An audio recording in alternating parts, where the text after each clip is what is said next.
Bien, parfait. Bonjour, mes chers amis. Bonjour, Eliman. Bonjour Eliman, Tu vas bonjour bien? Nabila. Oui, ça va bien chez toi?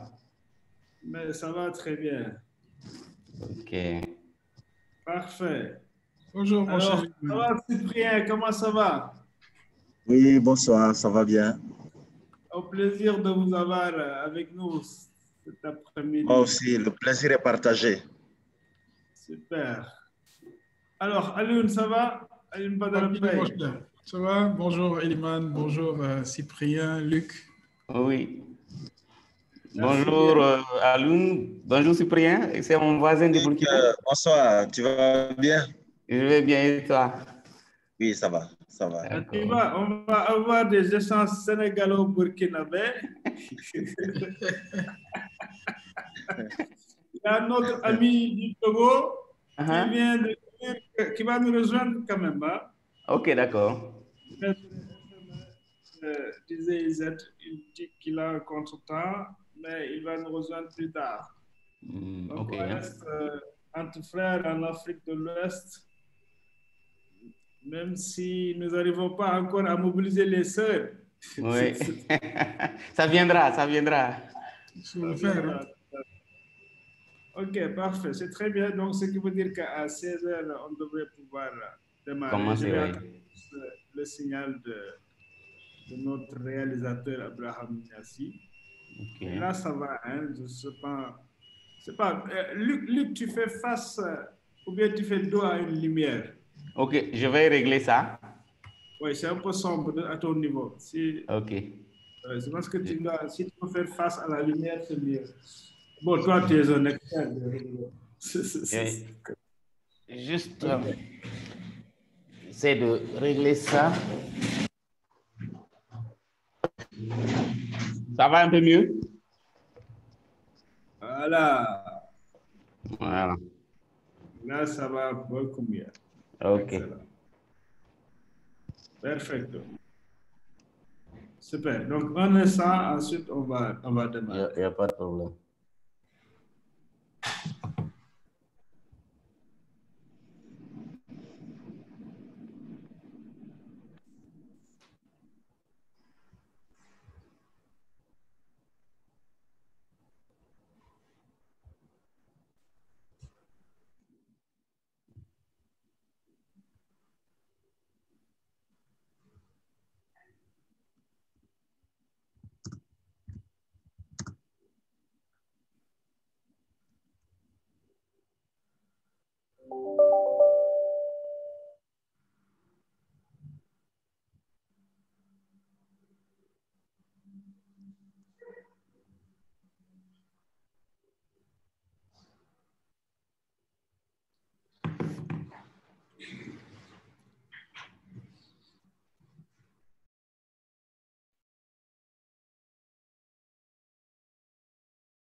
Eliman, tu es en mute, hein? Tu es en mute, Eliman.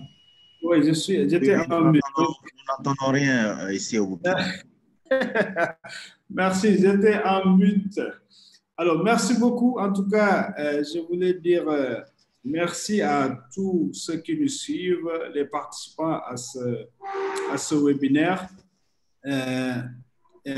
qui est un webinaire dédié aux activités du programme de lutte contre les flux financiers illicites que notre association Lex Africa, qui est un think tank panafricain, est en train de mettre en œuvre avec le partenariat de la coopération allemande, GIZ, dans le cadre de son programme global de lutte contre les flux financiers illicites. Et nous allons être rejoints tout à l'heure par Maître SM Doxa de la GIZ, avec qui nous allons essayer de co-animer ce webinaire.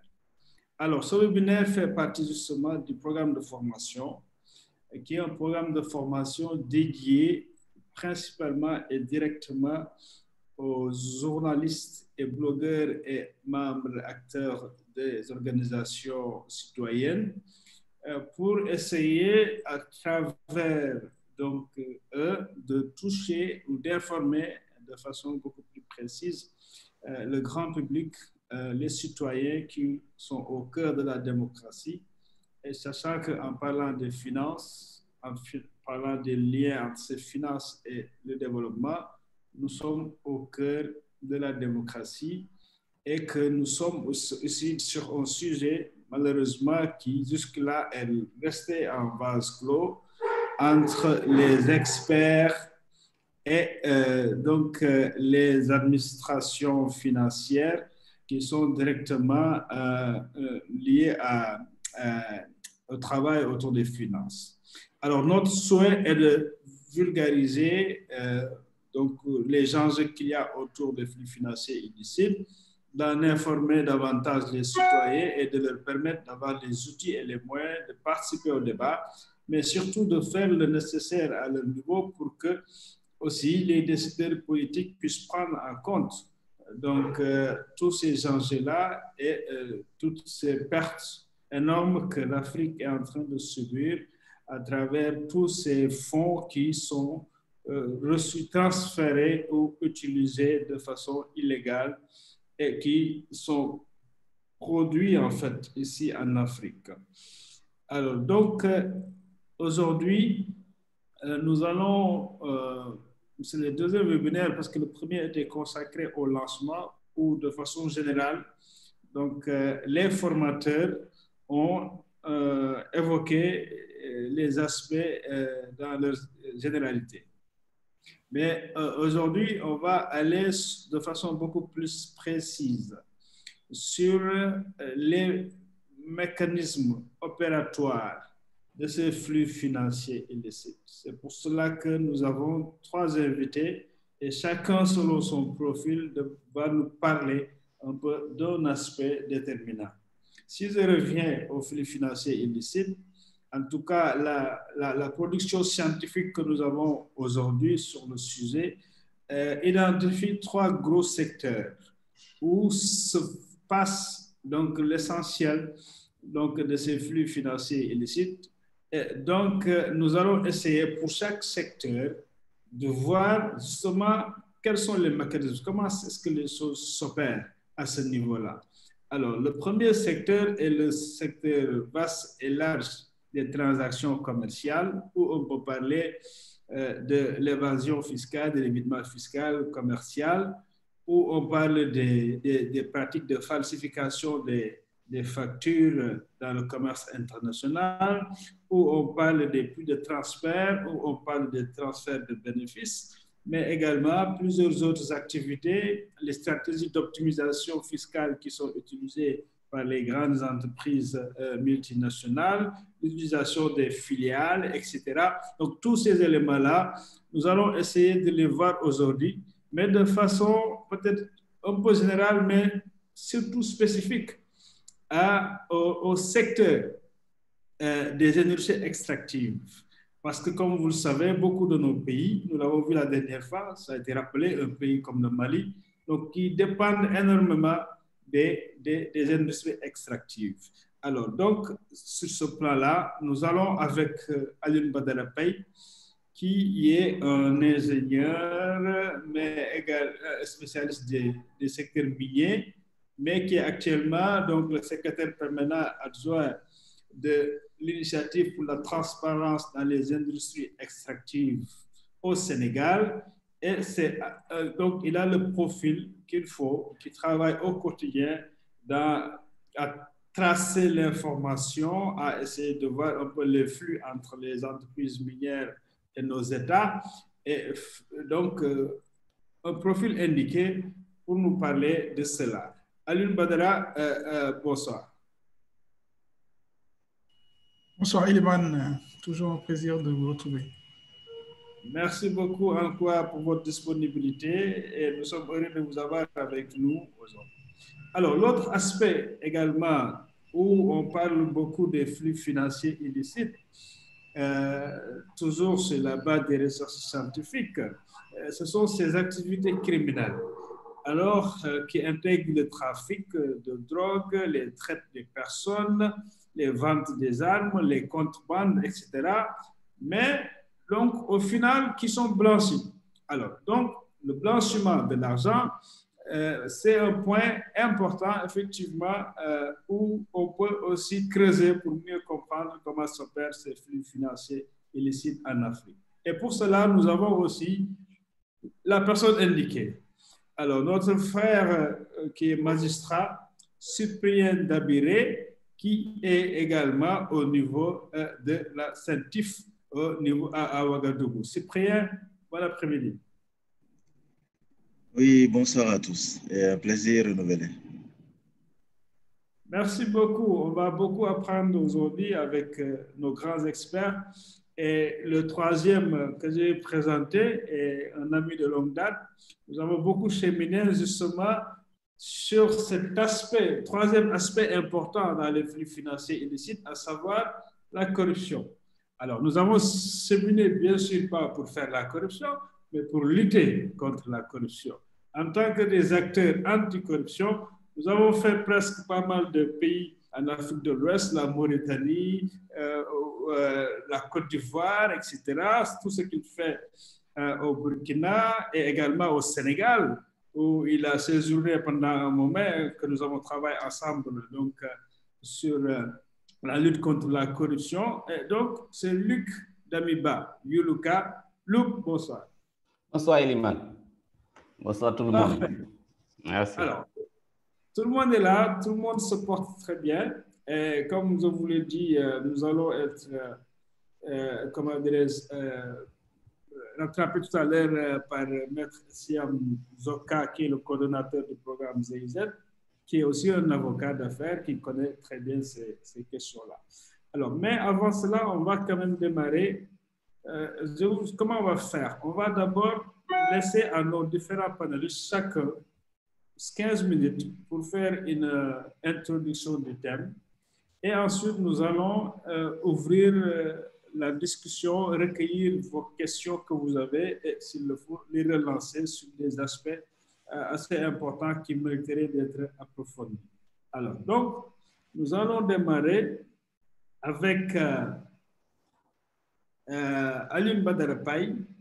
Alioune, comme nous l'avons dit, on va essayer de comprendre comment ça se passe de la façon la plus simple, la plus facile, parce que c'est que nous sommes dans un secteur où si on utilise des jargons là, c'est très compliqué et on commence à exclure pas mal de gens. Mais n'oubliez pas, aujourd'hui, on a au moins parmi les cibles ces 45 journalistes qui sont actuellement en formation.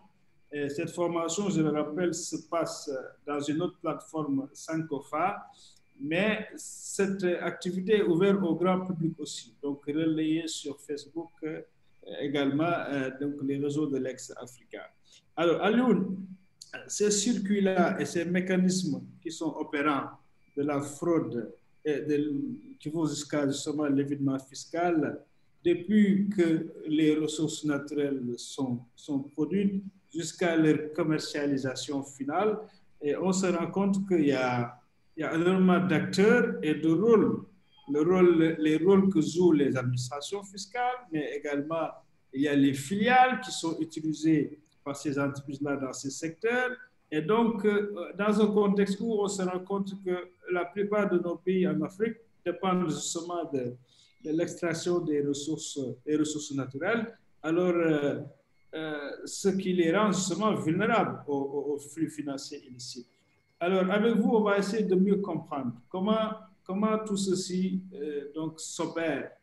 Dans le cadre de votre expérience, qu'est-ce que vous voulez bien nous dire aujourd'hui et partager avec ceux que nous suivent? Merci beaucoup. Voilà, merci beaucoup, Iliman. Je pense que c'est un thème très important, très intéressant. Et je dis bonjour à tous ceux qui nous suivent et à mes deux co-panélistes, éminents spécialistes de la question. Pour rappel, je dis les flux financiers illicites, comme vous le savez, sont une forme de fuite illégale de capitaux qui se produit lorsque de l'argent est gagné, transféré ou dépensé illégalement. Donc, ça disparaît quelque part de tout registre comptable et des pays d'origine, et les revenus forment le stock de flux financiers illicites. Et ça ne revient pas dans le pays d'origine. Et c'est véritablement ça qui fait du mal aux pays qui sont dépendants de ces ressources-là. Et donc, c'est extrêmement important de connaître un peu les modes opératoires des multinationales, surtout dans un secteur comme le secteur minier.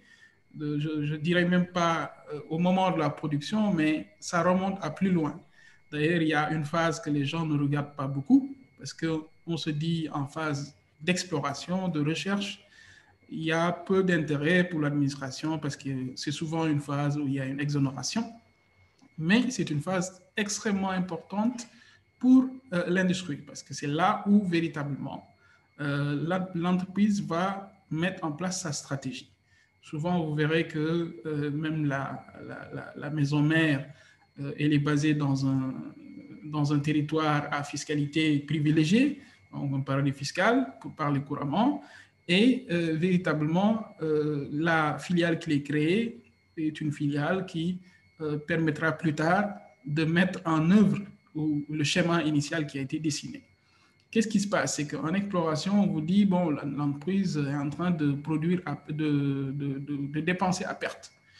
C'est vrai, sur la période, d'accord, mais quand on fait une découverte, ce n'est plus une perte, parce que c'est une perte quand on ne fait pas de découverte. Donc, c'est un risque qui est pris pour l'investissement. Mais quand on fait une découverte, ça devient une autre histoire. Et l'autre histoire, il faut savoir véritablement les mécanismes qui sont mis en place par les multinationales pour récupérer cette supposée perte-là. Parce que tout de suite, la société d'exploitation qui va être créée va hériter des dettes, donc de toutes les dépenses d'exploration, de recherche qui ont été effectuées auparavant. Et au moment de la décision d'aller vers l'exploitation, justement, la société mère qui est souvent dans un pays à fiscalité privilégiée ou bien même peut être dans un pays qui est exemple de tout reproche, mais crée une filiale qui est sous-capitalisée. C'est-à-dire que le capital les fonds nécessaires à leur activité, ils n'ont pas de fonds propres, ces filiales-là, n'ont pas de fonds propres pour mener l'activité de développement et d'exploitation. Et donc, c'est la maison mère qui va venir au secours, à la rescousse, pour dire, voilà, on va vous prêter de l'argent. Donc, faire exprès d'installer une filiale sous-capitalisée, c'est réfléchi dans le sens parce que ça permettra plus tard de donner de l'argent à cette filiale-là et qui aura une dette vis-à-vis de la société mère qu'elle va payer chaque année. Et ça constitue des charges financières souvent déductibles, c'est-à-dire que l'assiette de l'impôt, par exemple, sur les sociétés, ces dettes-là, ces charges-là seront considérées comme des charges réelles, de sorte qu'on va les déduire du bénéfice comptable qu'on va présenter avant même de calculer le bénéfice fiscal et de calculer l'impôt sur les sociétés. Donc, ce qui est un aspect extrêmement important. Et ça permet de rapatrier les bénéfices vers le groupe, la maison mère, le pays où ça se trouve, ce qui est souvent un pays qui peut-être taxe moins les bénéfices. Et c'est cette stratégie qui est mise en place en termes de sous-capitalisation. Mais il faut dire, heureusement, que dans la législation de nos pays, de nos États, les pays mettent en place souvent un certain nombre de mécanismes, de sorte que ce schéma-là n'est pas tout à fait mis en place de façon tout le temps, parce qu'il y a des limites par rapport à la sous-capitalisation. Donc, dans la plupart des pays francophones d'Afrique de l'Ouest, les intérêts des emprunts qui sont contractés sont vraiment plafonnés. Et pour être déductible, pleinement déductible, il faut véritablement que souvent deux conditions soient réunies. D'abord, que la société respecte un ratio de sous-capitalisation par rapport à ses dettes et que le taux d'emprunt aussi est plafonné par rapport au taux d'escompte de la BCEAO. Donc, c'est des astuces que les États ont trouvées pour réduire cet aspect-là, mais c'est un risque et c'est un mode opératoire très courant dans un secteur comme le secteur minier ou le secteur pétrolier. L'autre aspect, c'est qu'au moment de la production, ensuite de la vente, il y a beaucoup de falsification des prix du commerce. C'est-à-dire qu'on entend par falsification du prix du commerce le fait qu'on présente soit un cas de figure où il y a une surfacturation, par exemple, des importations, donc tout ce qui est acheté pour l'activité va être surfacturé, de sorte que les charges augmentent virtuellement, mais en réalité, derrière, ils n'ont pas payé véritablement ça.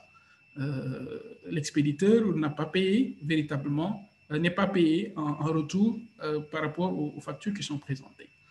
Et en retour, de l'autre côté de la passerelle, quand on exporte les minerais, il y a une sorte de sous-estimation pour justement une sous-facturation des exportations, pour justement réduire tout ce qui est montant des impôts qui sont payés dans les pays exportateurs. Et ce sont des pratiques qui, on le voit, fait baisser quelque part les recettes fiscales du pays de façon assez outrageuse dans certains cas. Et il y a des rapports très, très intéressants du groupe Global Finance Integrity, si je ne m'abuse, qui fait tout ce qui est rapport sur les trade misinvoicing, donc pour vous dire les pratiques les mauvaises pratiques en termes de falsification des prix du commerce à l'import comme à l'export. Et c'est des aspects qui sont extrêmement importants dans ce schéma-là. Et toujours est-il que même les factures doivent être questionnées. Par exemple, vous pouvez avoir, on le verra un peu plus tard dans mon argumentaire, par rapport même aux sous-traitants, au niveau même de l'opération, au niveau site. Il y a un sous-traitant qui peut être là et qui tout de suite, sans crier gare, augmente justement le mètre cube, le prix appliqué au mètre cube qui est déblayé ou bien qui est excavé. Et c'est en toute complicité avec le titulaire des titres miniers.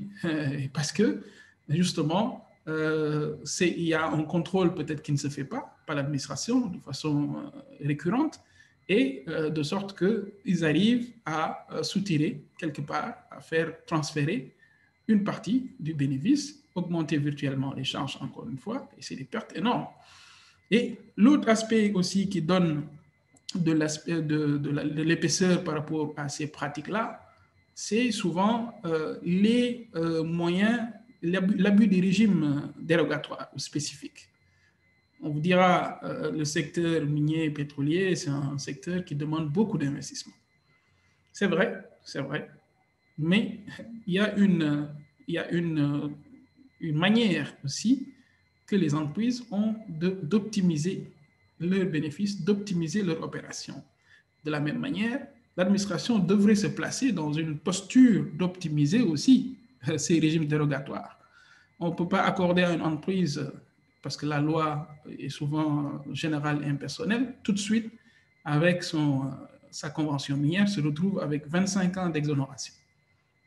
Ça pose problème parce que l'économie, elle est évolutive. Les prix, les ratios, tout ce qu'on peut prendre comme schéma financier à un temps T, l'année prochaine, ça ne va pas être la même histoire. Vous avez vu l'once d'or a atteint en pleine Covid 2000 et quelques, 2063 $ l'once et 31 grammes d'or.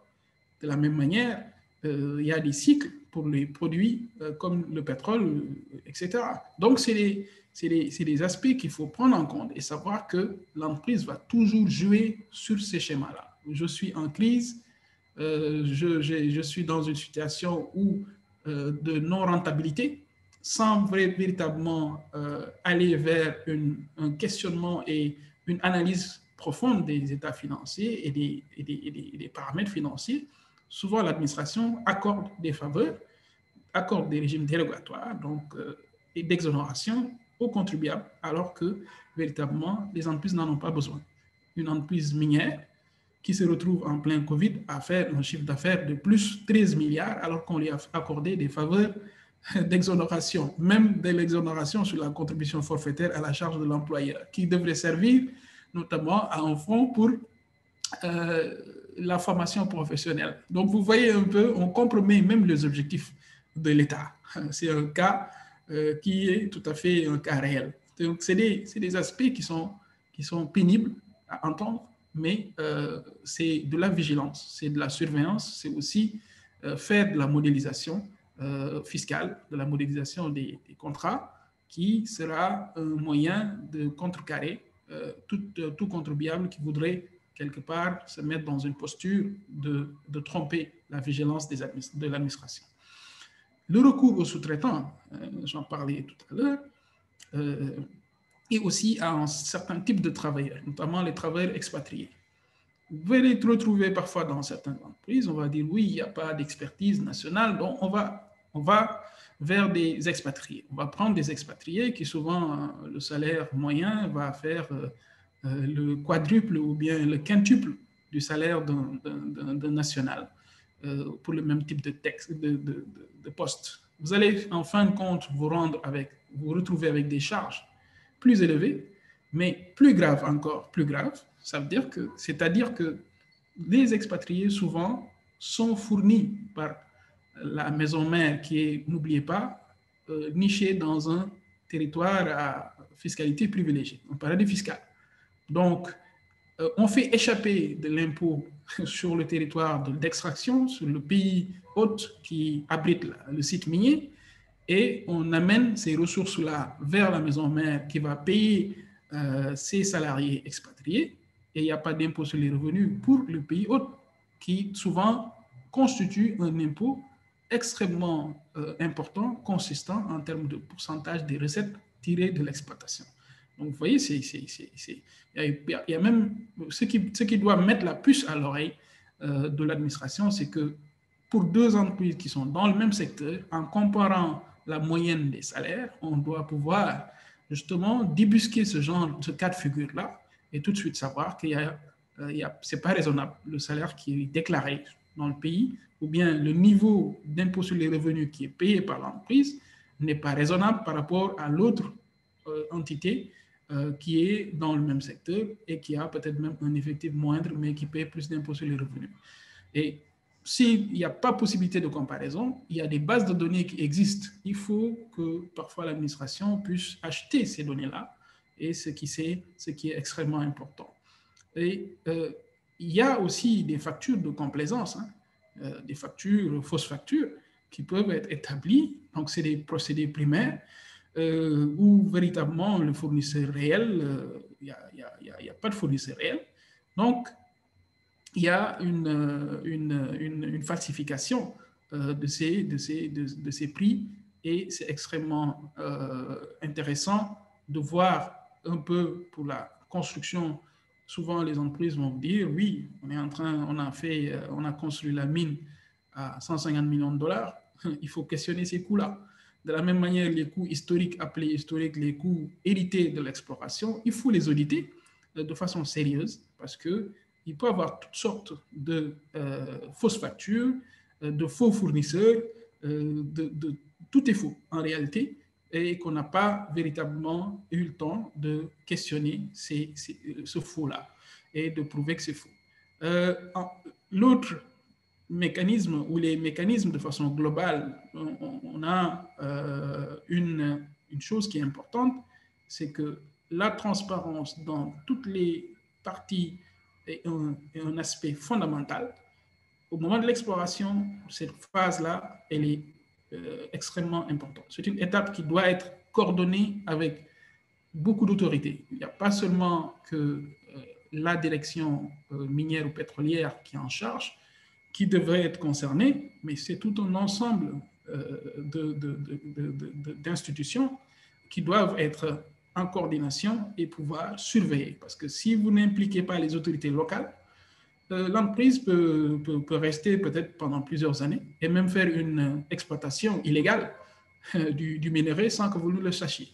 Il y a un article qui a été produit par Reuters qui est assez intéressant et qui montre les pertes par rapport aux différences de déclaration en douane de l'or exporté du Burkina, du Mali, du Sénégal, etc., du Ghana, par rapport aux données des douanes émiraties.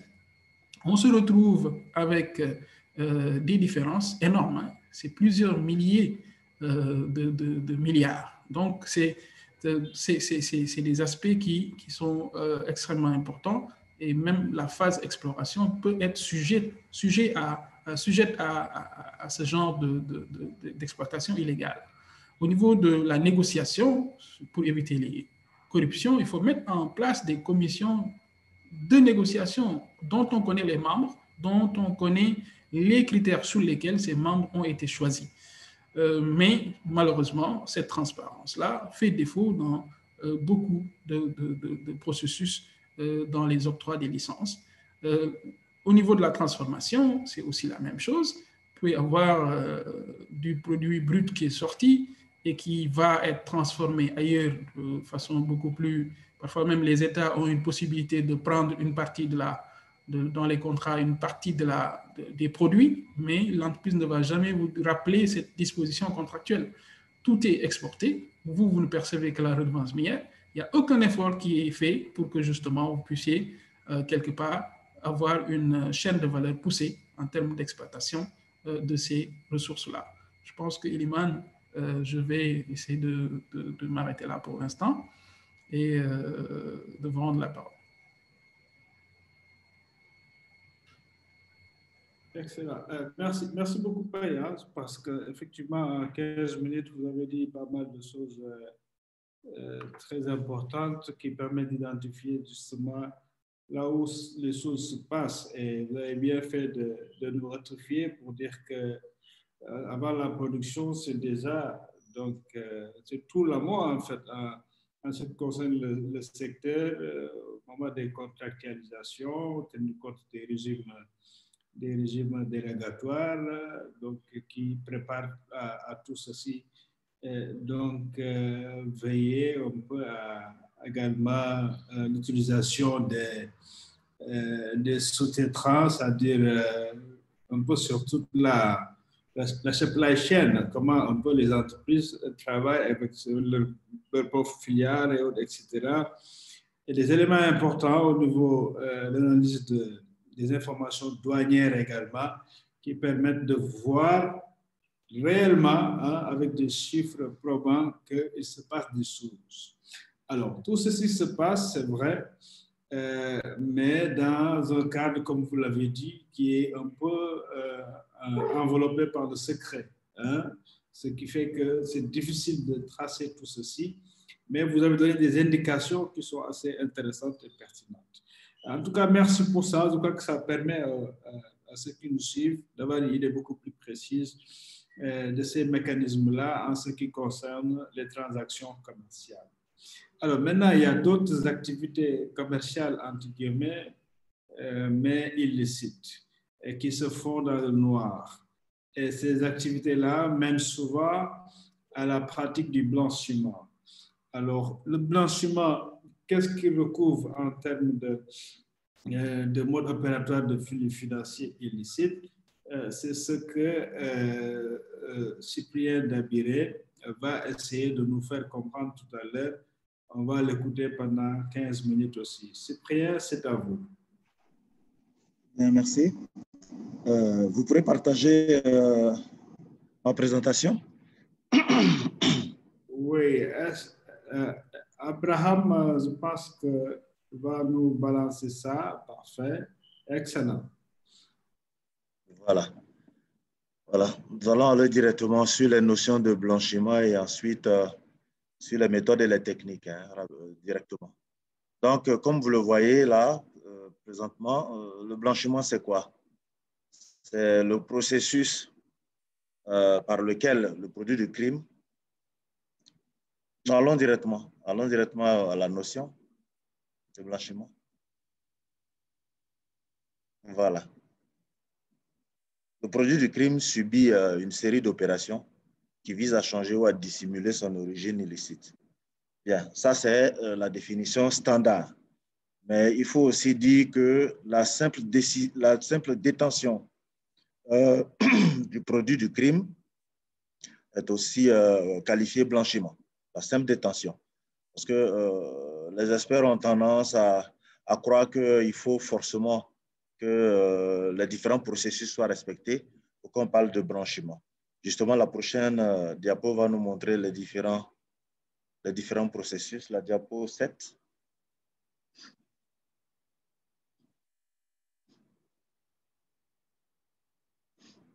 Non, on peut passer, on peut continuer. La diapo 7. On continue. Ça, ce sont les différentes infractions. Voilà, la diapo 7 qui nous montre un peu les trois processus du blanchiment. Le placement, l'empilement et l'intégration. Comme je l'ai précisé tantôt, la simple détention du produit du crime est aussi un blanchiment. Parce que cette technique permet plus facilement les poursuites. Parce que si on doit attendre que les trois étapes que vous voyez là soient réunies pour que le blanchiment soit caractérisé, on ne va jamais poursuivre le délinquant. Donc, dès qu'il est en possession du fruit de l'infraction, on peut le poursuivre pour blanchiment de capitaux. On continue sur les techniques maintenant de blanchiment. On continue, continuons. On va sauter toutes ces étapes-là pour gagner du temps. Ça, ce sont les trois étapes dont je vous parlais en détail. Voilà. Et là, il y a plusieurs techniques utilisées par les délinquants pour pouvoir blanchir donc les fruits de leur crime. Il y a d'abord le raffinage. Le raffinage, c'est quoi? Souvent, ils ont des petites coupures de billets qui sont difficiles à transporter. Donc, ils les échangent avec les grosses coupures de billets, ce qui facilite le transport. Vous vous souvenez que le problème s'est posé avec le billet de 500 € en Europe. Et je crois qu'aujourd'hui, pour pouvoir avoir un billet de 500 € en Europe, c'est assez difficile parce qu'on s'est rendu compte qu'il était facile de transporter ce billet en grande quantité que de transporter les petites coupures qui nécessitaient donc une quantité plus pour pouvoir être transporté. Voilà. Il y a aussi le change. L'opération de change, vous les connaissez, c'est l'échange de devises. Voilà. Ces opérations-là permettent aussi de pratiquer du blanchiment. Il y a le fractionnement. Voilà. Lorsque la somme est importante en quantité, on le transforme en une quantité plus faible, mais avec une importance plus élevée. C'est ça le fractionnement. Il y a aussi la structuration. C'est le regroupement prosélytique des fonds sur un même destinataire. Voilà. On peut décider de choisir un individu, un compte bancaire, et plusieurs personnes réunissent ces fonds-là et qui se dirigent sur ce fonds commun. Il y a la multiplication. Ça permet de démultiplier les dépôts. C'est une manière aussi de cacher l'origine des fonds. Et là, on a plusieurs comptes bancaires et plusieurs personnes qu'on choisit comme ça, qui sont souvent rémunérées. Sont juste des personnes qu'on utilise pour pouvoir donc déposer les fonds et qui seront réunis par la suite. La prochaine diapo.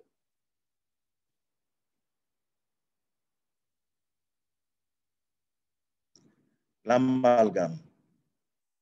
Voilà, l'amalgame, c'est simple. Par exemple, je vous donne un exemple simple. Le blanchiment même a commencé par ça. dans les années 20 et 30 avec Al Capone. Qu'est-ce qu'il faisait? Les fruits de ces infractions illicites, c'est-à-dire le trafic de drogue, le trafic d'alcool et le trafic d'êtres humains, la prostitution et autres, il a créé ce qu'on appelle des blanchisseries. Donc, il faisait passer les fonds illicites dans les recettes des blanchisseries. C'est ça l'amalgame. Le dépôt, ça c'est très simple, hein? C'est des dépôts qu'on effectue dans un compte ou plusieurs comptes. Ça dépend. Le partage de droits sont les droits de propriété ou autres contractuels qui sont portés par des tiers ou des prête-noms. Voilà. On veut cacher le bénéficiaire effectif. Donc, on utilise des prête-noms pour donc cacher le bénéficiaire effectif. On a aussi la compensation. Monsieur Paye en a un peu parlé, c'est-à-dire c'est des transferts de fonds sans déplacement physique ou électronique. Et souvent, certains utilisent le système d'Awala. Ça peut se faire aussi de société à société, société mère à filiale. Voilà, c'est des écritures comptables, de simples écritures comptables qui font bouger les fonds. Voilà. On a la substitution. Voilà, c'est les échanges de fonds illicites par d'autres produits. Bien, on peut fournir, je prends l'exemple simple hein, du terrorisme. Hein. Le terroriste peut fournir des fonds et en échange, il reçoit des armes. Ça peut se faire aussi sur le plan économique. Hein. Vous pouvez recevoir des véhicules. On prend de l'argent illicite, on achète des véhicules qu'on en va vendre en Afrique. Et en ce moment, nous avons des fonds propres qui sont réinjectés dans l'économie. L'achat de cash. Là, ce sont des investissements directs. Hein. Voilà, on utilise directement les espèces pour pouvoir faire des achats. On fait des achats, on achète, on peut acheter un immeuble, on peut s'acheter un avion, un véhicule. On peut aussi se constituer une société pour papa. On a le transport. Là, ce sont les transports physiques d'espèces ou de valeur. Là, on utilise des mules. Hein. Généralement, ce sont des mules qui sont utilisées pour pouvoir traverser les frontières. Et vous allez voir souvent ceux qui ont été arrêtés avec des sommes d'argent scotchées autour d'eux. Voilà, c'est ça le transport. La prochaine diapo. Bien, les comptes coucou. Voilà. Ce sont en fait des comptes de particuliers ou de tierces qui sont utilisés, dans lesquels on verse les sommes illicites et ces sommes-là sont redirigées vers d'autres comptes. Voilà, c'est ça les comptes coucou. Et ce sont des comptes de tiers. Voilà, on s'entend au préalable avec ces tiers-là et les comptes sont versés dans leur compte bancaire et sont ressortis par la suite pour être redirigés vers le compte intéressé.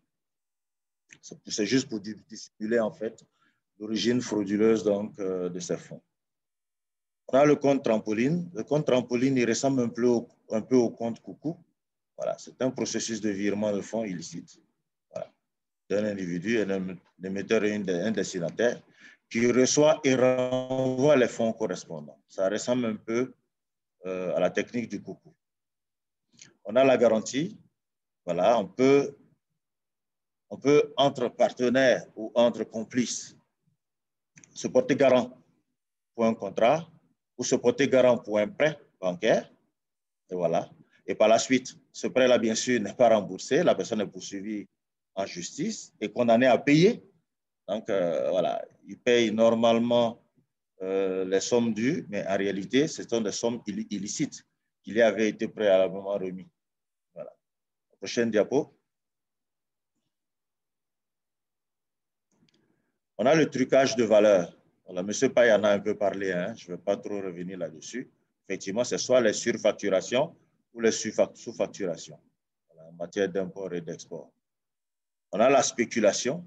Voilà, ce sont des opérations qui sont réalisées sur l'achat et la vente d'actifs. Voilà. Ce sont des fonds illicites permettant de masquer l'origine de ceux-ci. Voilà.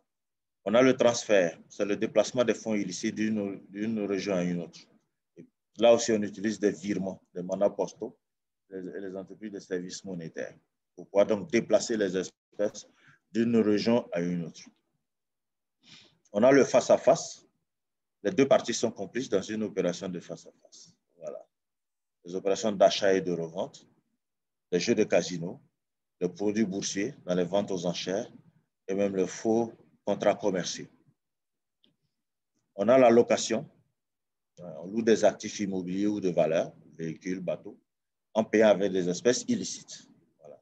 C'est une opération discrète qui permet de ne pas apparaître dans le patrimoine du suspect. La prochaine diapo.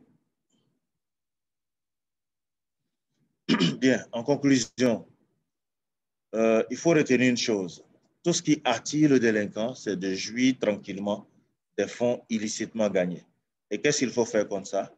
Il faut contenir les sources de financement. Il faut les frapper là où ça fait mal, c'est-à-dire dans le portefeuille. Il faut confisquer les avoirs, il faut les saisir. Voilà, on dit généralement qu'il faut prendre tous leurs biens. La prochaine diapo.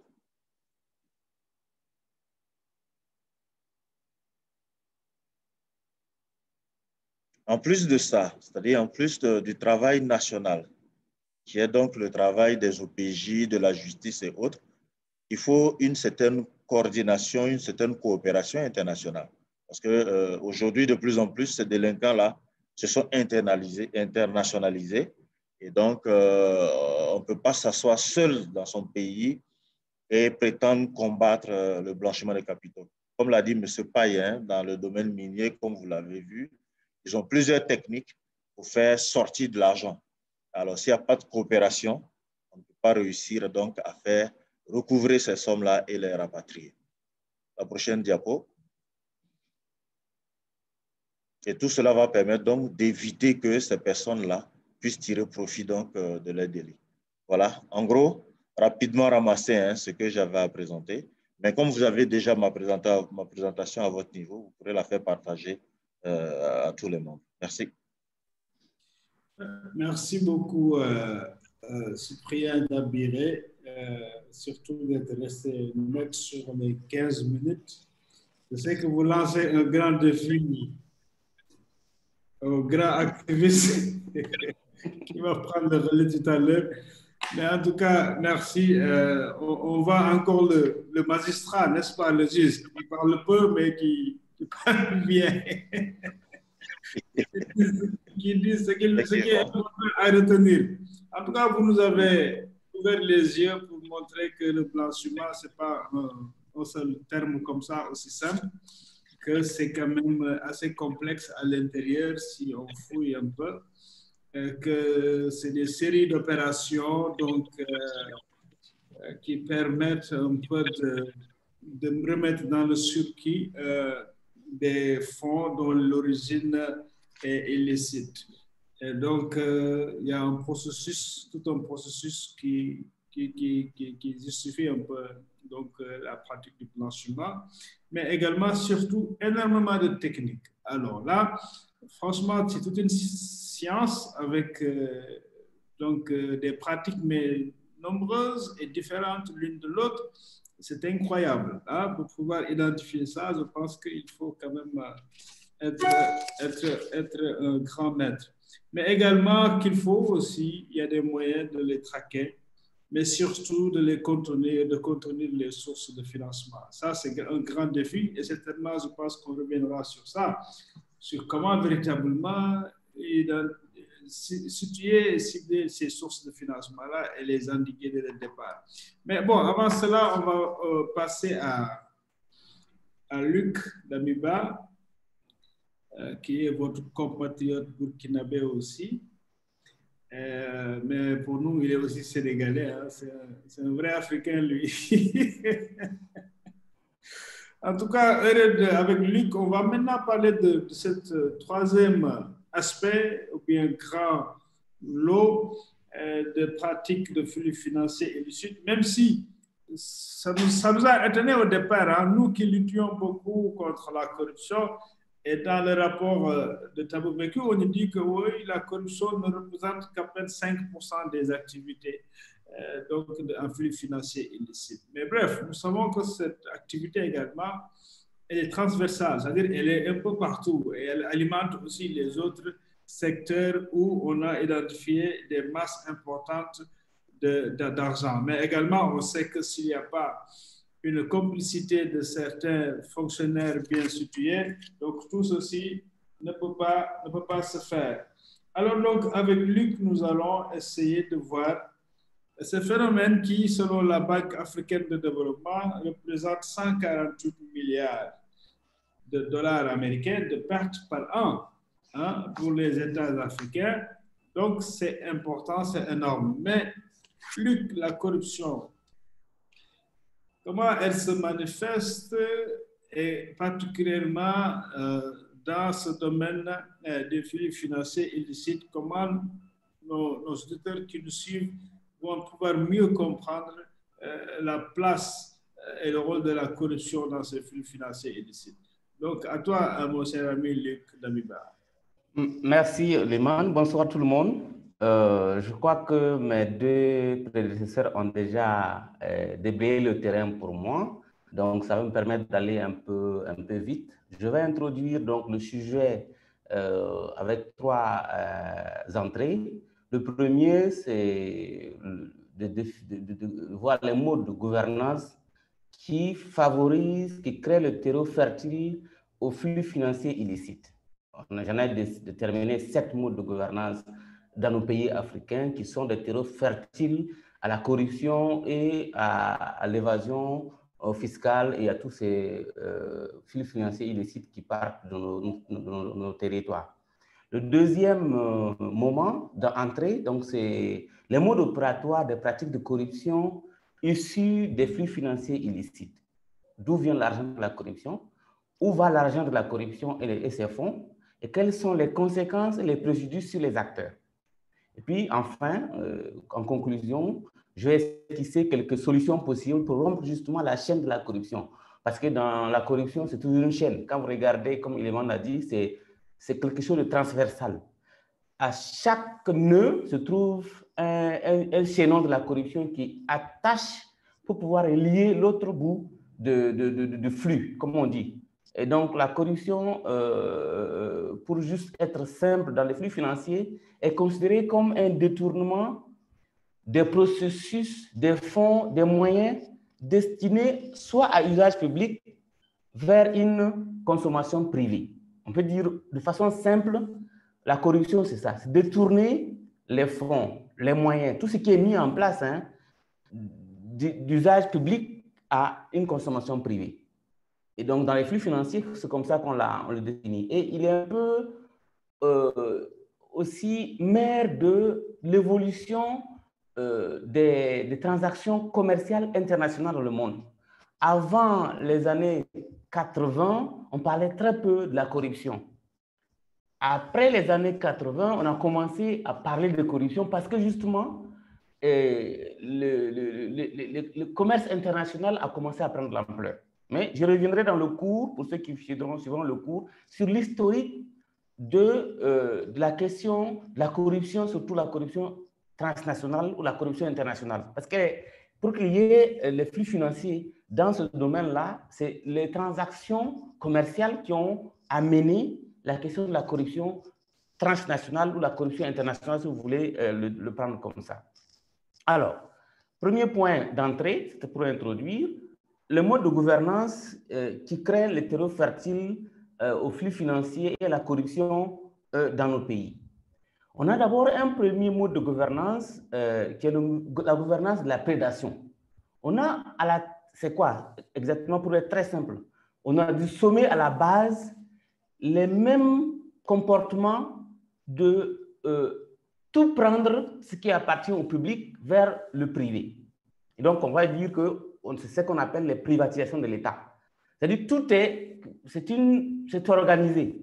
Du sommet comme à la base, il n'y a personne qui ne fait pas de la corruption ou qui ne cherche pas à s'approprier des biens publics. Donc, c'est de la prédation.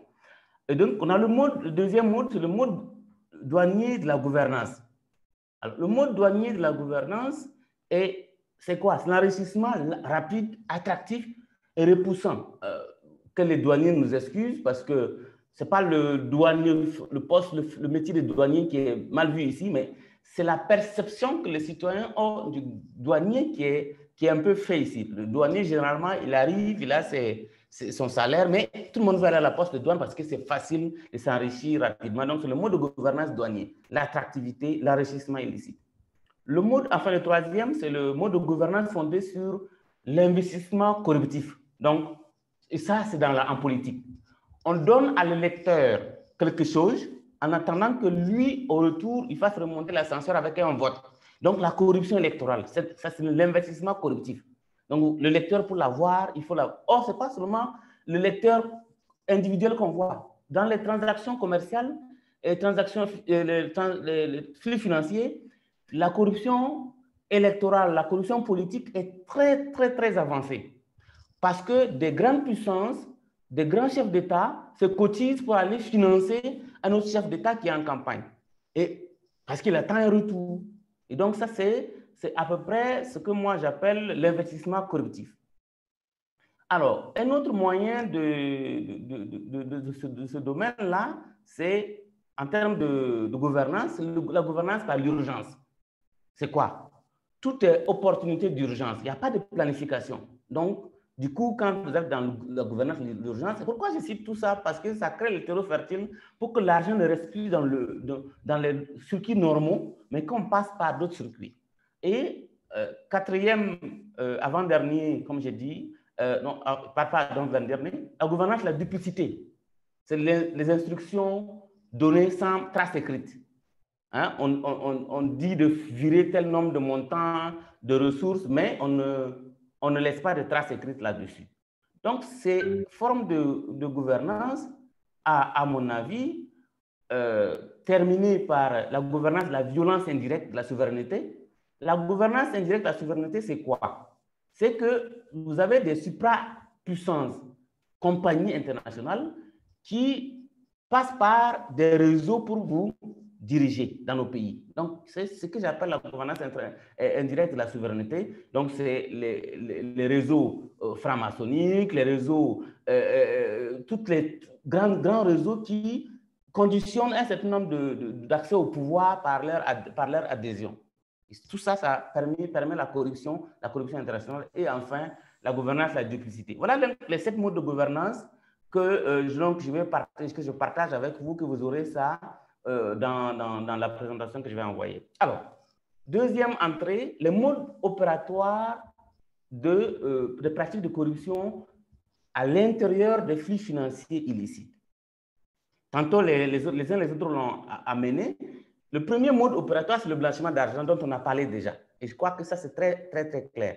Le deuxième mode opératoire, c'est les versements de pots de vin par des entreprises internationales. Je reviendrai dans le cours pour détailler. À la fin de la vidéo, on aura le dernier mode, un des modes, c'est l'évasion fiscale dans les paradis fiscaux. J'ai proposé une vidéo à la fin de 2 minutes, si on pourra le suivre dès que je finis ma présentation, pour permettre de comprendre comment les choses fonctionnent de façon simple, hein, avec un dessin, comment l'évasion fiscale se conduit. La falsification des transactions commerciales, la contrebande, la fraude ou les contrefaçons. Donc, vous avez tous ces modes-là, c'est toutes des sciences qui sont, si on allait peut-être on a juste vu le versement, le blanchiment d'argent. On peut aller sur tout ce qui est mode de versement de pots de vin par des entreprises internationales. Il y a tout un mécanisme qui est fait. La falsification des transactions commerciales, la contrebande. Donc, mais je dois signaler une chose. La provenance de fonds peut être légale, mais leur transfert peut être illégal.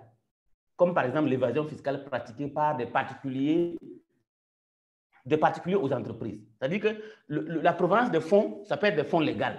Mais le transfert peut être illégal et c'est dans là où il y a des pratiques de corruption. Alors, la question que j'avais posée, où va l'argent de la corruption? Bon, vous connaissez, dans les paradis fiscaux. Et c'est également dans les pays du Golfe.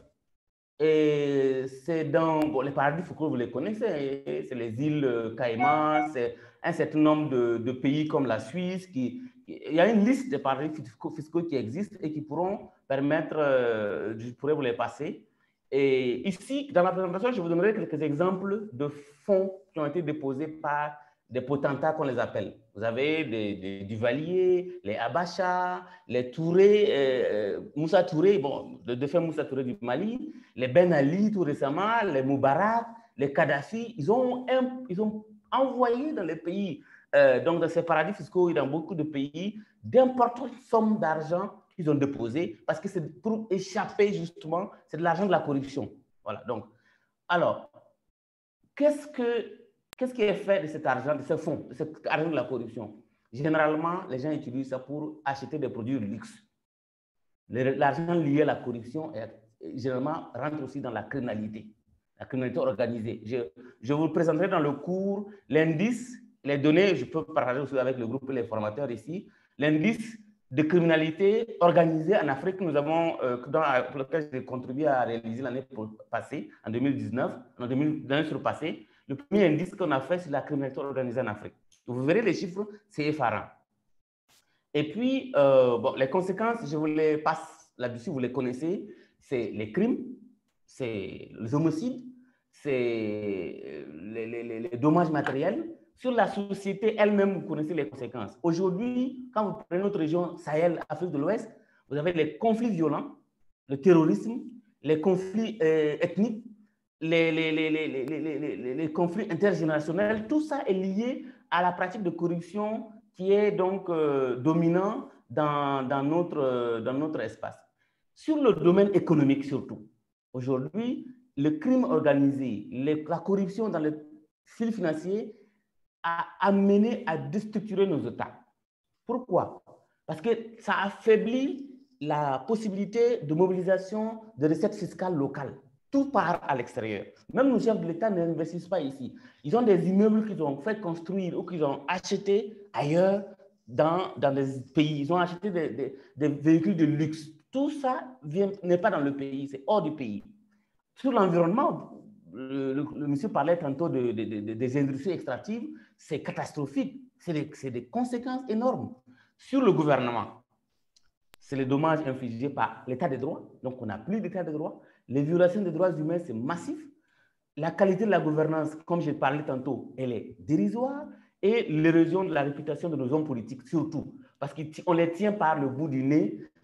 Quand il y a quelque chose, on gèle leur avoir, on les fait pression. Et vous voyez que nos dirigeants sont complètement à la merci de ceux qu'ils ont utilisés pour faire la corruption. Et puis, vous avez les pertes pour l'État, la capacité de faire des écoles, des hôpitaux, d'avoir des policiers dans les rues, d'avoir des routes, des ponts, tout ça, l'emploi pour les jeunes, tout ça est perdu. Je vais aux solutions rapidement. Je sais que j'ai débordé de 1 minute, mais je préfère avoir au moins ces solutions.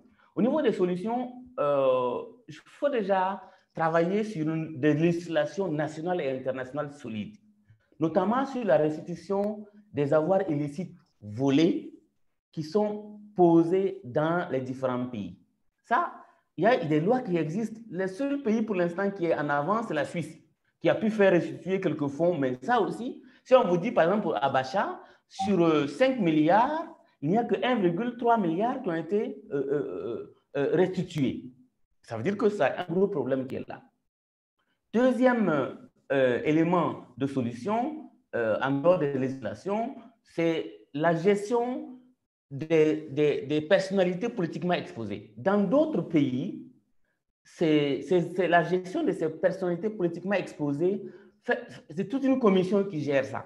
Mais dans nos pays africains, et je ne suis pas sûr que nos pays africains disposent de ces listes-là. Quand vous prévoyez un chef d'État africain perd le pouvoir, ou il y a un conflit politique à quelque part, qu'est-ce qu'on dit? On gèle les avoirs. Comment on fait pour geler les avoirs des dirigeants qui sont en conflit? Parce qu'ils font une liste presque mensuelle ou trimestrielle ou en fonction des changements de gouvernement dans les pays développés. Ils ont une liste. Quels sont ceux qui ont déposé des comptes en Suisse? Chaque année, on met à jour nos dirigeants politiques qui ont déposé des comptes en Suisse. Les rares qui n'avaient pas de comptes dans les pays européens, c'est les Rawlings, c'est les Sankara et consorts qui n'ont pas eu de compte en Europe. Tous les autres là, ils ont des comptes bancaires, donc ils sont politiquement exposés et on a leur nom. La loi sur le blanchiment, tantôt M. Daviré en a parlé. Il faut opérationnaliser le diabat et vraiment aller plus loin sur la question du blanchiment des capitaux et de l'argent sale. Enfin, il y a l'engagement politique fort et durable de nos dirigeants. Il faut mettre des mécanismes comme les CENTIF, mais les CENTIF qui ont un pouvoir judiciaire. Parce que nos CENTIF sont, pour la plupart de nos zones, des CENTIF qui sont juste des CENTIF administratifs. Ils font des comptes rendus, et je suis content que M. Dabiré est là parce qu'il est du CENTIF. Ce ne sont pas des CENTIF qui ont tout de suite un pouvoir judiciaire pour pouvoir poursuivre, aller. Donc, il faut aller vers une augmentation du pouvoir de nos CENTIF pour pouvoir suivre les traces de mouvements d'argent et donner les moyens d'investigation puissants, comme en Afrique du Sud, on a vu. Parce que quand vous voyez l'Afrique du Sud, qu'on arrive à faire partir 3 présidents en exercice pour faire de corruption, Thabo Mbeki est parti, il n'a pas fini son mandat. Et Jacob Zuma est parti, il n'a pas fini son mandat. Donc, 2 présidents, pardon. Vous voyez que c'est leur capacité d'investigation sur des questions de corruption qui a permis d'avoir donc raison de ces chefs d'État. Et le rôle des médias. Vous avez vu tout récemment toutes ces affaires leaks, Wikileaks, Panama Papers, Paradise Papers, Football Leaks, tout ça contribue aujourd'hui à réduire les possibilités de flux financiers de corruption dans les différents pays. Et enfin, et c'est ce que moi je crois en tant qu'activiste, c'est le rôle des peuples. Nos peuples doivent avoir une puissance d'opinion publique assez versatile contre toutes ces pratiques de corruption, contre ces flux financiers, les dénoncer et s'organiser pour revendiquer le repatriement de ces avoirs. On a vu qu'au Burkina, par exemple, quand il y a eu un changement de régime avec l'insurrection populaire, on n'a jamais eu un bilan de toutes les sommes d'argent qu'on suspecte le régime coupable d'avoir détournées. Au Sénégal, il y a eu cette affaire de CREI qui a un peu, comme on dit, de la poudre aux yeux, qui a essayé de rechercher quelques fonds ici et là. Mais bon, on sait qu'à la fin, il y a eu un deal politique qui a été conclu. Donc, les peuples ont un rôle important et ce serait bien dans le cours que je reviendrai là-dessus. Si on peut passer la vidéo, je crois que j'ai menacé de 5 minutes. Et je m'excuse. Eliman, je te passe la parole. Peut-être que si l'autre a la vidéo, si on peut la passer. Oui, c'est bon, on va y aller. Ça prend 2 minutes. OK. Qu'est-ce qu'un paradis fiscal? Les entreprises sont imposées sur leurs bénéfices et les ménages sur leurs revenus. Ils peuvent chercher à réduire le montant de leurs impôts en transférant leurs bénéfices ou leurs revenus dans un paradis fiscal. L'OCDE, organisation internationale qui réalise des études économiques, a défini 3 critères pour qu'un pays soit considéré comme un paradis fiscal. D'abord, un niveau d'imposition très faible pour les entreprises et les particuliers. Si on ne voit pas la vidéo, ça ne sert pas parce que c'est un truc animé. Donc, peut-être qu'on pourra le partager au groupe si c'est nécessaire. Parce que je ne vois pas la vidéo, je ne vois pas le dessin. Donc, on peut aller aux questions-réponses ou à la suite parce que je ne vois pas la vidéo. Ce n'est pas grave. On pourra partager ça à tout l'ensemble du groupe. C'est assez animé. Chacun peut revoir ça tout seul puis se faire son idée. Voilà. Abraham, tu peux déjà mettre le lien dans le chat là. Voilà. Ceux qui suivent pourront le voir directement. Et puis, voilà, on partagera avec les auditeurs aussi. En tout cas, merci beaucoup, Luc, pour cette démonstration importante et surtout l'approche, justement, qui est une approche très explicative. Mais j'ai bien aimé que tu commences par les mots de la gouvernance parce qu'en réalité, lutter contre la corruption, c'est tout simplement améliorer les politiques de gouvernance. C'est un peu une approche sur les solutions, mais également de nous édifier sur ces différentes pratiques aussi qu'on retrouve dans ce concept générique de corruption et également ces chaînes de corruption, ensuite partager avec nous des pistes intéressantes. Ce qui rejoint d'ailleurs une des questions que je viens de voir. Mais comme tu as beaucoup parlé, je vais revenir vers toi plus tard avec cette question. Et on va essayer de gérer les 30 minutes restantes avec... je reviens vers toi, Alioune Badara. il y a quand même beaucoup de choses qui se font dans le secteur extractif, hein, contrairement aux autres secteurs. Je peux citer les bénéficiaires réels, par exemple, mais également, surtout, le développement de contenu local, de politiques de contenu local, et qui peut-être peuvent contribuer dans une certaine mesure à pouvoir non seulement tracer les flux financiers illicites, mais les éviter. Hein, quand on connaît les bénéficiaires réels, peut-être que là, on peut échapper au système des paradis fiscaux, je ne sais pas, vous allez nous dire. Mais également, quand on développe le contenu local, on peut éviter à ce que beaucoup de flux partent ailleurs et que restent ici. Que pensez-vous que ces développements dans le cadre réglementaire du secteur peuvent aider à véritablement donc combattre les flux financiers illicites? Et comment, justement, parce que je pense beaucoup surtout à nos auditeurs, comment avec ces instruments-là, par exemple un journaliste ou bien un investigateur peut aller facilement trouver une information pertinente pour lutter contre les flux financiers illicites dans le secteur des industries extractives?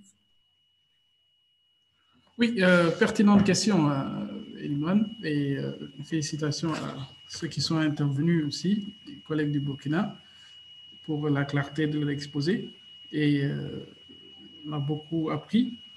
Et en fait, la question déjà du bénéficiaire effectif, il faut dire que c'est les bénéficiaires effectifs qu'on appelle propriétaires aussi dans certains documents.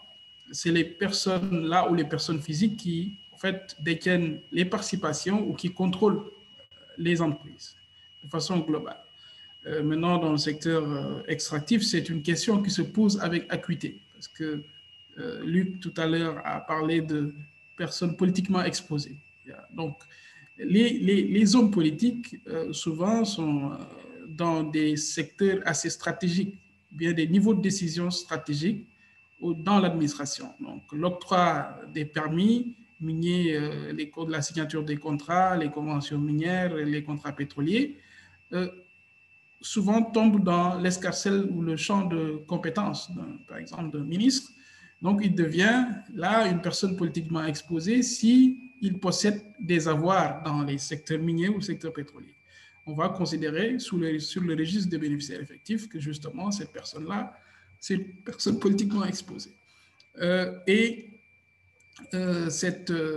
n'y a pas d'incompatibilité normalement entre le fait d'être homme politique et de pouvoir être dans un secteur d'activité économique.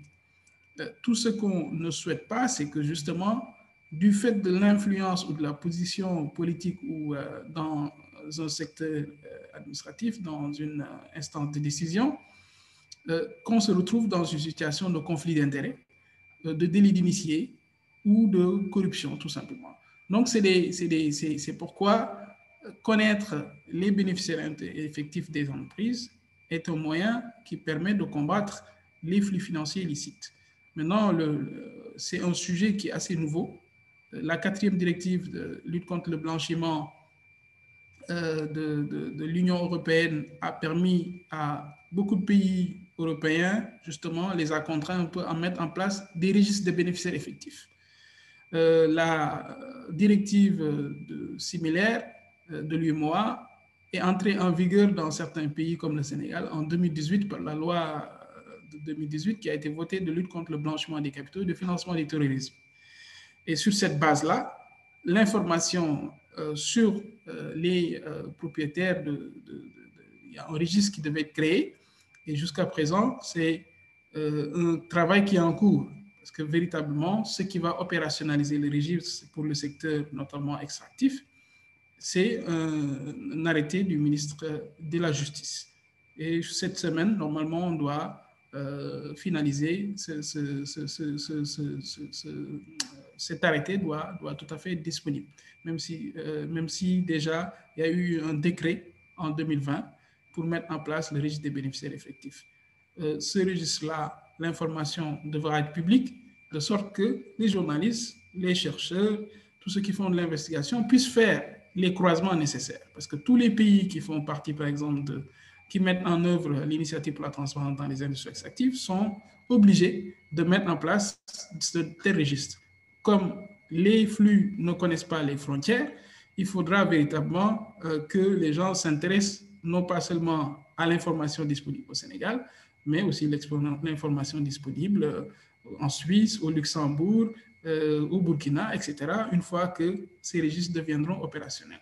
Donc, c'est un aspect qui est extrêmement important et c'est un aspect à étendre jusqu'aux sous-traitants.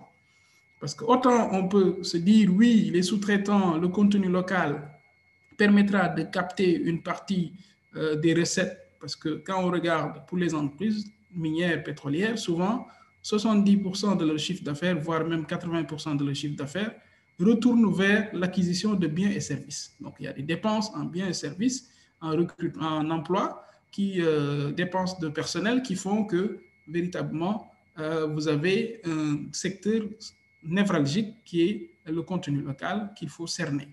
Mais dans ce même contenu local, il y a ce qu'on appelle les captives, donc des filiales de l'entreprise qui font que la maison mère peut véritablement devenir son propre sous-traitant.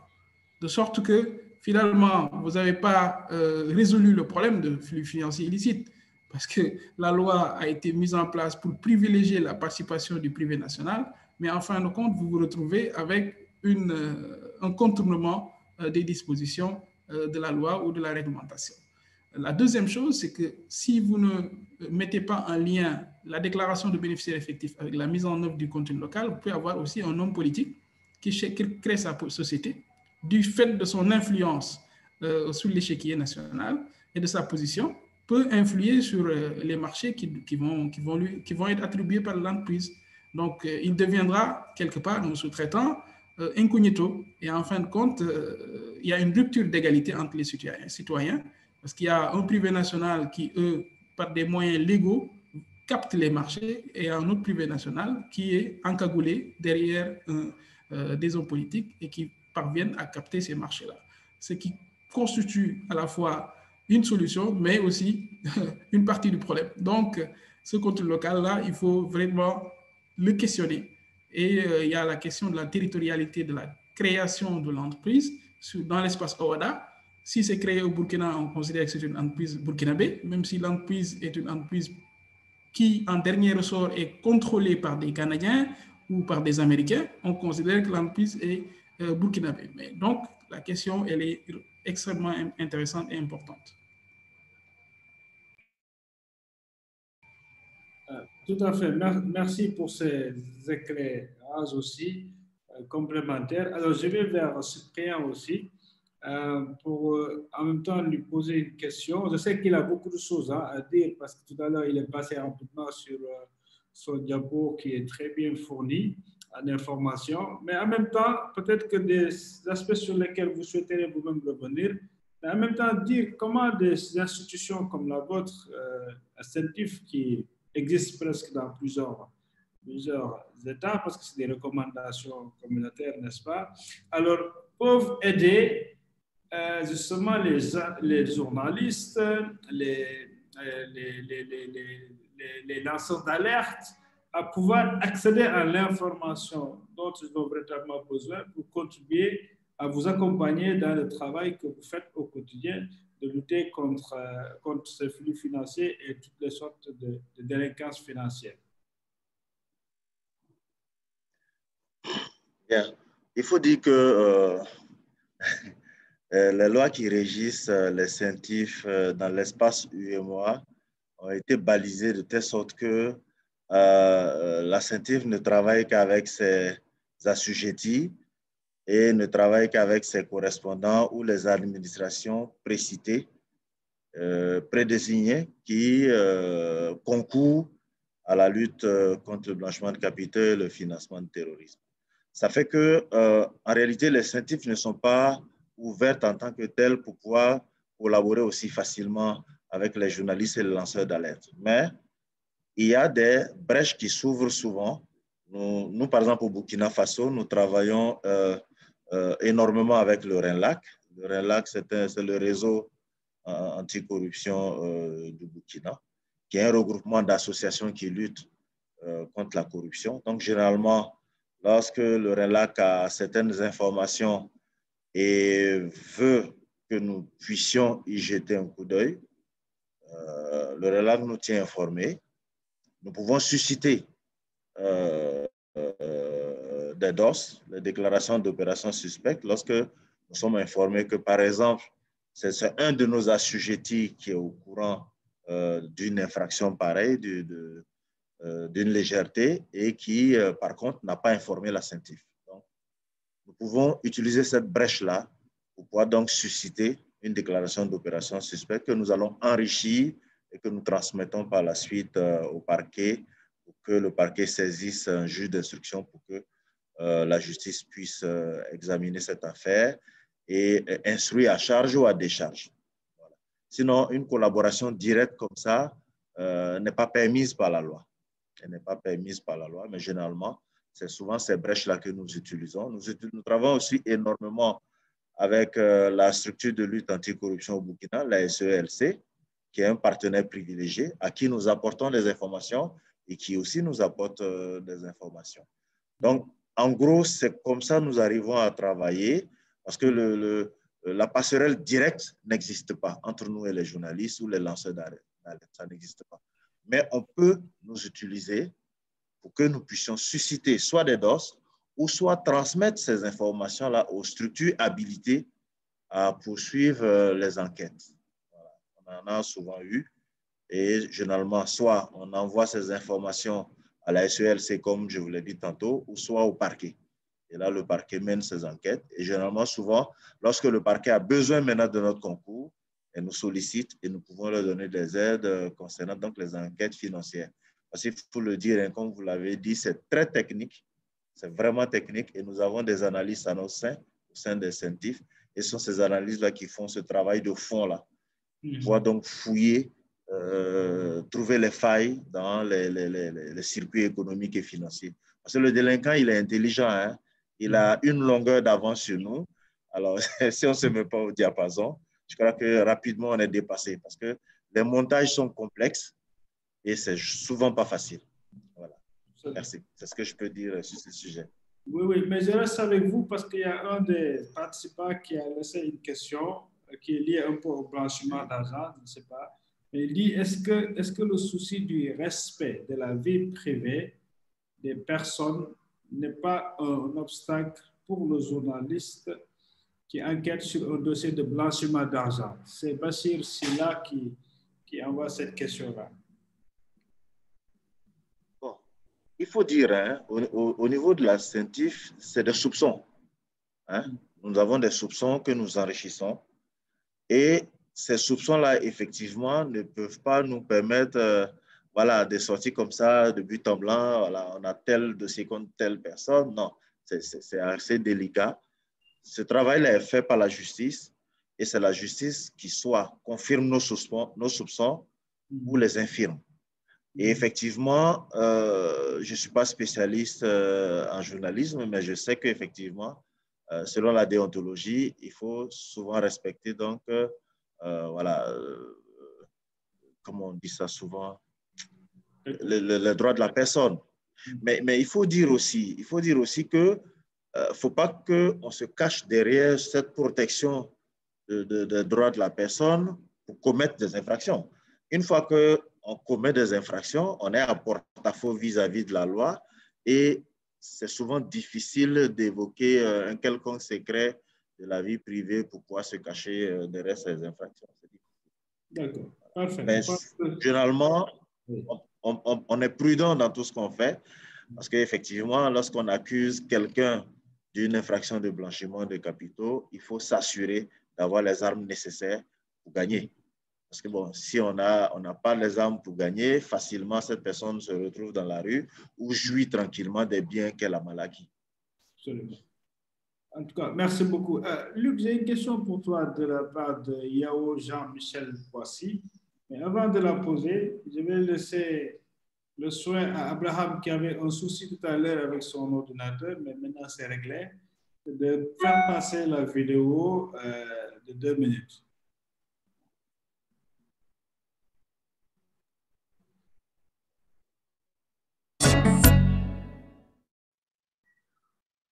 Qu'est-ce qu'un paradis fiscal ?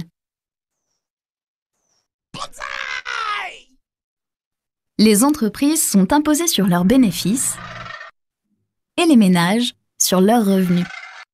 Ils peuvent chercher à réduire le montant de leurs impôts en transférant leurs bénéfices ou leurs revenus dans un paradis fiscal. L'OCDE, Organisation internationale qui réalise des études économiques, a défini 3 critères pour qu'un pays soit considéré comme un paradis fiscal. D'abord, un niveau d'imposition très faible pour les entreprises et les particuliers par rapport au taux appliqué dans les autres pays. Ensuite, un manque de transparence sur la manière dont sont calculés les impôts.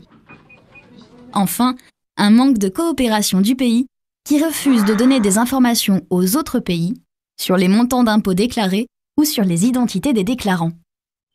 Ces lois fiscales s'accompagnent souvent du secret bancaire, qui garantit la confidentialité des informations bancaires des entreprises et des particuliers, et du secret juridique, qui permet aux propriétaires fiscales des autres pays n'ont alors aucun moyen de connaître les sommes qui leur échappent, que ce soit en consultant les déclarations fiscales, les comptes bancaires ou encore les statuts de société. Prenons le cas d'une entreprise. Pour transférer ses bénéfices dans un paradis fiscal, elle peut créer une holding, domiciliée dans le pays, sorte de société fictive qui la contrôle. L'objectif est de transférer le maximum de ses bénéfices vers cette holding. Pour cela, la holding vend à l'entreprise des biens et des services à un prix artificiellement élevé. L'entreprise a plus de charges à payer, génère moins de bénéfices et paye donc moins d'impôts. La holding, quant à elle, aura davantage de bénéfices, mais ils seront peu imposés grâce au paradis fiscal. Mais pourquoi ces pays choisissent-ils d'avoir un taux d'imposition si faible? Les paradis fiscaux sont souvent de petits territoires ayant peu de ressources et de faibles capacités de production. Ils attirent donc les entreprises qui, à des sommes importantes, leur assurent d'importantes recettes fiscales. Aujourd'hui, les paradis fiscaux ont pour 30 entreprises soupçonnées d'évasion fiscale. Cependant, ils sont encore peu appliqués, ce qui représente un important manque à gagner pour de nombreux pays.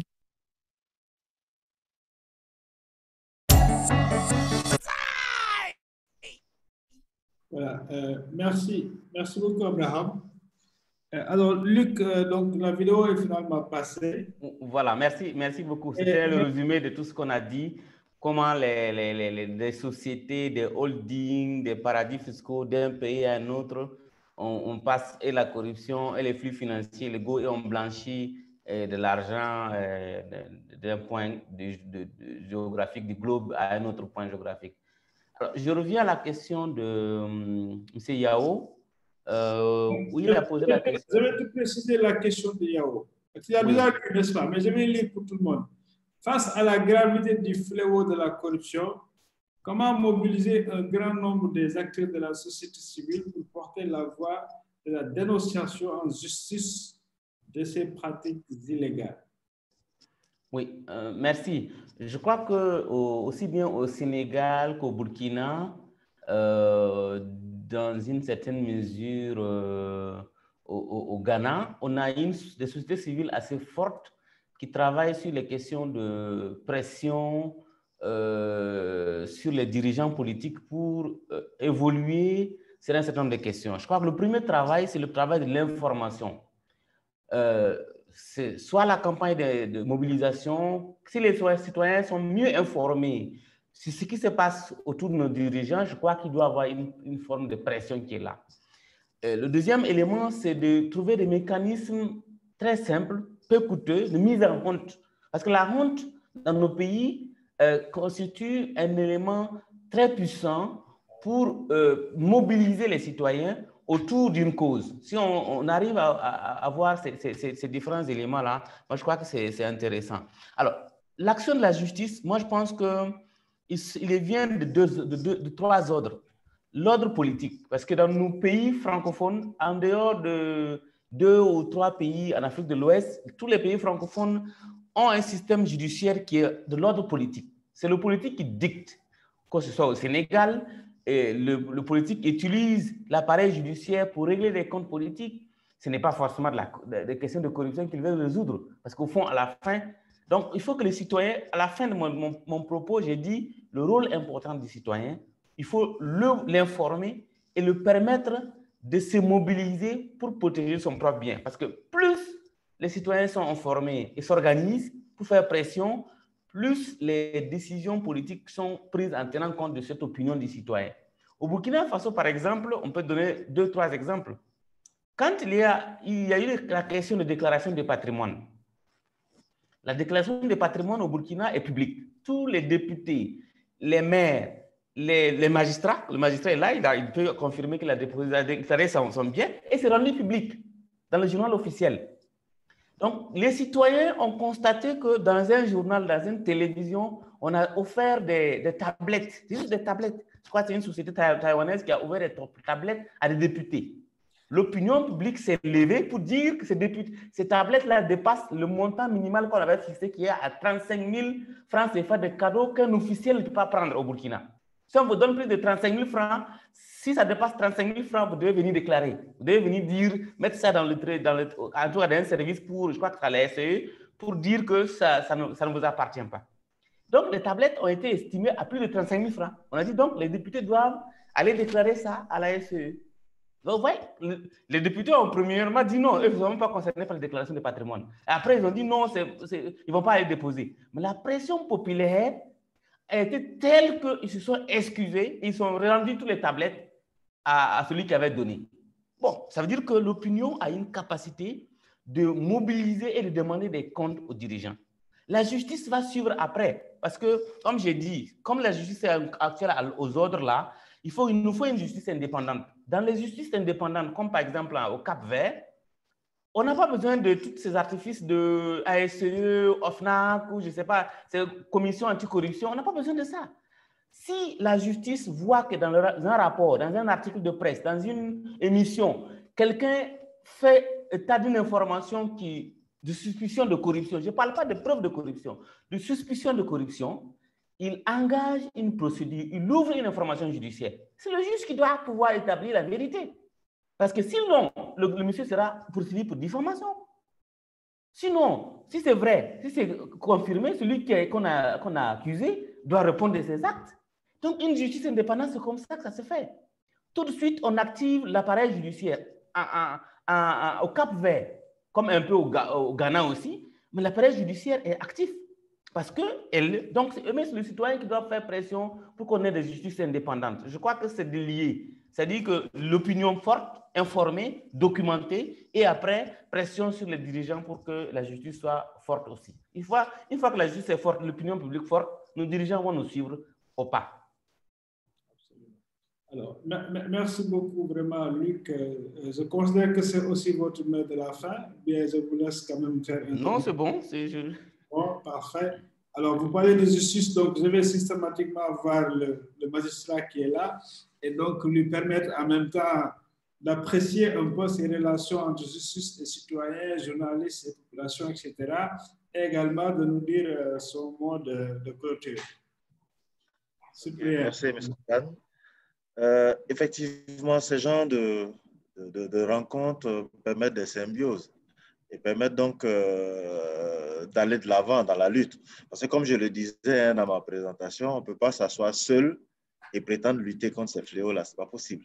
C'est pas possible. Il faut des lanceurs d'alerte, il faut des journalistes, il faut des magistrats, il faut d'autres acteurs. Et c'est tout ça combiné qui peut donc donner un résultat positif. Et là, je salue vraiment cette coopération et je souhaite qu'elle se poursuive.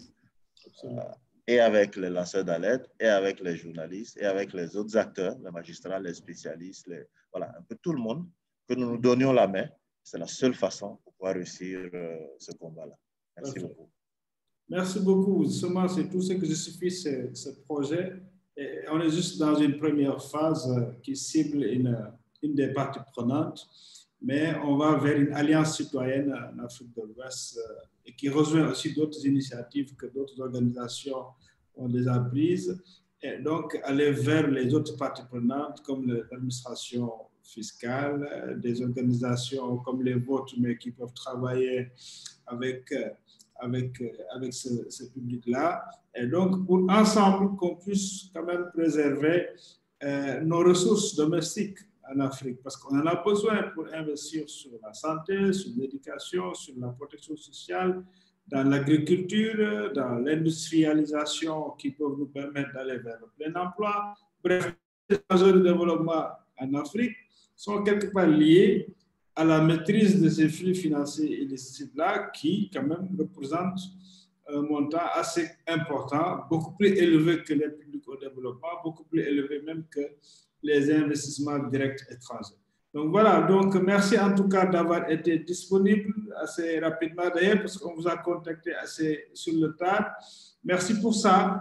Et effectivement, on continue cette collaboration. Vous aurez le feedback retour et certainement, prochainement, on aura besoin de votre expertise dans le corps des formateurs qui va nous accompagner. Merci encore une fois, M. Daguerre. Alors, on va finir avec votre jeune frère, Alioune Faye. Alors, Alioune, tu vas finir par quoi? Quelle est la conclusion à ce sujet-là que tu voulais laisser à ceux qui nous suivent? Oui, merci Eliman. Je pense que c'est saluer l'initiative hein, et aussi dire que quelque part, pour les journalistes, il y a beaucoup d'informations qui sont disponibles. Nous avons la chance en Afrique de l'Ouest d'avoir un certain nombre d'initiatives, dont celle-là, mais aussi l'initiative pour la transparence dans les industries extractives. Il faut croiser les sources de données. Moi, c'est l'exercice que je fais souvent. Il y a les mêmes entreprises qui sont présentes au Burkina, le sont au Mali, le sont au Sénégal, etc., en Côte d'Ivoire. Il faut véritablement savoir que, comme l'a souligné Cyprien, on ne peut pas lutter contre les flux financiers illicites en se basant juste sur ses propres sources ou bien ses seules données. Il faut s'ouvrir. Il y a, au niveau des bourses, au niveau international, les places boursières même offrent un certain nombre d'informations parce qu'il y a des rapports qui sont obligatoires pour les entreprises. Tout ça c'est une masse d'informations. Il y a les registres sur les bénéficiaires effectifs, les Panama Papers, les Paradise Papers, tout ce qui est leaks a été mis sur le site du consortium international des journalistes d'investigation, qui est une source importante de données. On va retrouver là-bas des sous-traitants qui sont en île Maurice, en pagaille, et vous allez voir que des pays viennent faire peut-être la cour à nos diplomates ici au Sénégal ou bien ailleurs. C'est juste dû au fait qu'il y a la présence de ressources chez nous. Et c'est pour ça justement qu'ils vont venir. Parce que les sous-traitants, comme ils recherchent toujours, ou bien les entreprises multinationales recherchent toujours à optimiser leurs profits, la maison mère va s'installer dans ces pays-là et les diplomates de ces pays vont engager une diplomatie commerciale très agressive parfois, pour permettre justement à ce que ce cordon au niveau des autorités puisse être établi pour faciliter le pillage de nos ressources dans un autre sens. C'est tout ce qu'il faut savoir dans cette histoire-là, parce que c'est extrêmement important d'analyser les données, mais également c'est extrêmement important que les pays puissent collaborer et savoir que leur destin est commun et c'est un destin où on va s'en sortir tous ensemble en entier et ne pas se disperser dans la lutte. Voilà, merci encore pour l'initiative. Merci à vous. Je ne vais pas te laisser partir de sitôt parce que justement, je viens de recevoir une question qui vient de Facebook. D'accord. Bon, mais je crois que tu es plus indiqué. Est-ce que la responsabilité sociétale des entreprises est impactée par les flux financiers illicites? En fait, c'est par exemple les facturations, parce que les charges, il faut comprendre que dans les flux financiers, il y a cette partie importante des prix de commerce qui est manipulée. Donc, il y a une manipulation des factures qui peut exister. On veut dire l'école a été bâtie à 100 millions, qui est allé sur le terrain pour vérifier? Qui a vérifié les factures? Personne. Donc, c'est inscrit dans les charges. Maintenant, si l'administration est assez vigilante, par exemple l'administration fiscale, pour dire c'est des dépenses somptuaires, comme on les appelle, ou bien c'est des dépenses qui n'étaient pas nécessaires, véritablement, là, la sanction peut tomber et on peut sanctionner l'entreprise pour la redresser.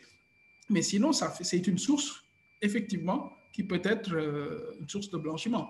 Et c'est une source de flux financiers illicites, de manipulation de prix qui est assez importante.